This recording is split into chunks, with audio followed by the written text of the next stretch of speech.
We've got a question today, and it's all about our favorite city, Nairobi. And of course, it is the capital of Kenya. All eyes on Nairobi, and everyone is talking about Johnson Sakaja'S scorecard after 100 days. And there's certain things that make a city tick. Nairobi has been listed as one of the most amazing places in the world to visit, and also one of the most stressful cities on the continent. That's true. So we've got buzz, we've got black and white. It's everything. Nairobi is a mix of eclectic culture and art. The hustle and bustle of it is quite addictive. But really there's things vibrant. that make a city work. A lot of people are talking about his performance 100 days in, but we want to focus on the things that he can do better. The areas that are the thorn in the city. What are some of these things that a governor can look into? When it comes to water issues in Nairobi, you find many people talking about the hood having no water, or at least running water twice or thrice a week. So I know water is on that list. Are there other things that can make Nairobi work better? Because it's all about what he acquired as a governor. The things, he's not the first governor of Nairobi. So we have to be fair in that sense. We've been having consistent issues in the city. So what are some of the things that he can work on to give him a better scorecard? People can be judgmental, especially if you're not in the leadership position. That's true. You can speak on things. Oh, he needs to do this. He needs to do that. You might find it's not even in the realm of your portfolio. Exactly. But I know many people will be on his case a lot about two things, if you ask me. One of them, people are struggling economically. People are saying there's no jobs in this city. Right. People are saying out there, everybody's like, oh my God, I'd love to come to Nairobi. But people in Nairobi are like, my gosh, there's nothing here. It's smoke and mirrors for very many people. So that's one of the things that I know people are really, really struggling with.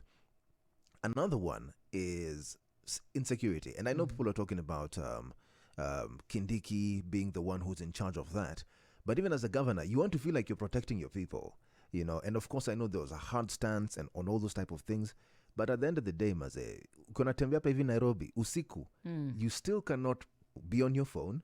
By the time it's even afternoon, people are being robbed. For a place that they say they want to operate 24-hour economy, but you have to be hiding your phones and everything. Right. Yeah, it's tricky. Tricky. And how do you meet some targets if you haven't addressed some of the underlying issues? And these are issues that simply won't go away just by talking about them. There's a lot of action that he needs to put in place. I see a lot of tweets here, and people are talking about Nairobi's a complex place. There's a love and hate relationship. And of course, looking at the current administration, there seems to be goodwill.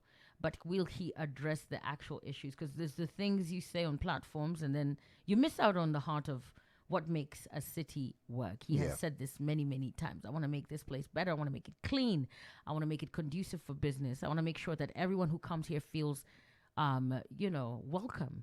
From the tourists to the locals. So what are some of the areas that the Nairobi leadership can look into? I mean, after all, this is the capital of Kenya, one of the biggest cities in the world. One of the most admired. I saw a TikTok of someone make a film of how beautiful it looks, and a friend of mine called Maggie said, I want to live there.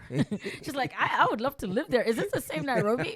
And the beautiful aerial shots of the expressway. And, you know how to make things look aesthetically appealing. It's smoke and mirrors, though. But then you're like, well, down here, I don't even have water in my kitchen. Did the TikTok video also capture the guys being shikwadengeta at the bottom? You're never going to see that. You're never going to see that. We've got areas of the city that are overpopulated. We've got places you cannot visit after a certain period of time. When it gets to 7 p.m., you can't go there. I mean, we can talk about so many things about Nairobi.